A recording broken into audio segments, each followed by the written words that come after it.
ఇది ఎవరిది? నాదే. బాగుంది ఇది. కాకపోతే ఇది దీనికి కాదుగా, ఈవెంట్కి కాదుగా. ఈవెంట్గా జక్కన లేకపోతే మామూలుగా ట్రిపుల్ ఆర్ వేసుకుని తిరుగుతావు ఏంటి? ఈవెంట్ కాదు. ఇది బాగుంది. ఇది చాలా నచ్చింది కలర్. Sir మీదేనేమో sir? కాదు కాదు, నాది కాదు. నాది అవన్నీ లేదా అది నాది. 3 నాదే చరణ్. కాదు ఇది కొంచెం బాగుంది, అది నాది. ఈ కలర్ చాలా బాగుంది. చరణ్ ఈకి చరణ్ ఇదే నాది చరణ్.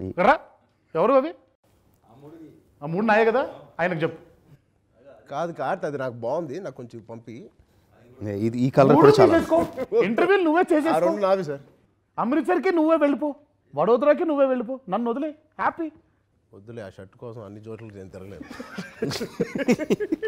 నన్ను వదిలే. అమ్మా జక్కన్న, అమ్మగారిని అడిగితే ఇంకోటి ఫ్రీగా ఇంటికి పంపిస్తారు. సరే, ఇది రిలీజ్కి coming to the main theatre. Main theatre అంటే ఏంటి? ఆర్టీసీయా లేకపోతే ఆర్టీసీ క్రాస్ రోడ్? అంటే మా యూజువల్ది we go to Bhramaramba. Morning shows 5 o'clock 6 o'clock. రావాలని ఉంది సార్. ఎలా రావాలో మీరు చెప్పండి.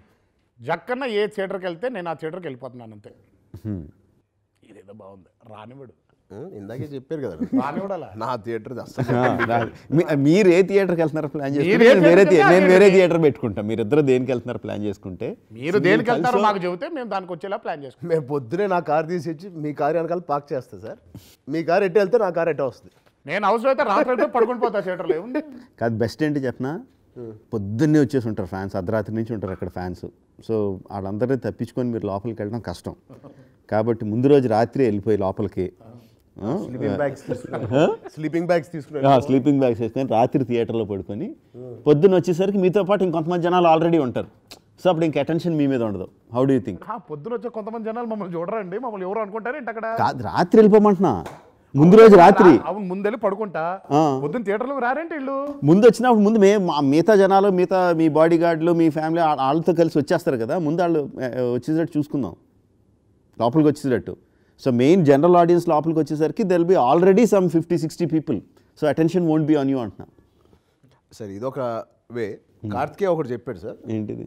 ప్రాస్థెటిక్ మేకప్స్ ఇద్దరు వేసుకుని వచ్చి ఫ్రీగా కూర్చొని చూస్తే ఏంటి అంటే మీరు కాన్ఫిడెంట్గా వచ్చేయాలి. మళ్ళీ మీ వెనకాల బాడీ గార్డులు 10 మంది బాడీ గార్డులు ఉంటే మీరు ఏ ప్రాస్థెటిక్ మేకప్ వేసుకున్నా కుదరదు, ఆబ్వియస్గా తెలిసిపోద్ది. ఏం లేకుండా ఇద్దరుగా మామూలు బైకుల మీద వచ్చేసి మిగతా జనాలతో పాటు అడుచుకుంటారు. రజనీకాంత్ గారు అలాగే చూసేవారంట ఆయన సినిమాలు. అలా చేస్తే it will work out. Early morning show మీరు ఫ్రీగా చూసాను సార్. సిటీకి వచ్చి మాతో కలిసి చూడదు కానీ కాదు, ఆయన ఏదో ఎర్లీ మార్నింగ్ 6 o'clock ఒకటి ఎక్కడైనా. అవును, మనం వెళ్దాం అక్కడికే. తర్వాత ఆయన సాయి గారు ఎక్కడైనా చూసి ఈసారి సాయి గారి ప్లానింగ్ అంటే కర్నూలు వెళ్ళి చూద్దాం ఫస్ట్. అది మీరు మార్నింగ్ చూసాను సార్. 6 o'clock షో 9 o'clock 10:30 ఏదో మమ్మల్ని తీసుకెళ్ళి కర్నూలులో 6 o'clock షో చేసి 10 o'clock హైదరాబాద్లో ఎలా చూస్తాం అసలు చెప్పు. కార్తికేయ హెలికాప్టర్ పెడతారు సార్ మీకు. RRR ఆవిడ ప్రమోషన్లు అయిపోయిన వెంటనే మామూలు ప్రైవేట్ ఫ్లైట్లు అన్నీ వెళ్ళిపోయినాయి. మామూలు ఇండిగో ఫ్లైట్ టికెట్ ఇచ్చి రమ్మంటే బాగుంది. ప్రమోషన్ల వరకు చూసారా? వెళ్ళాలంట.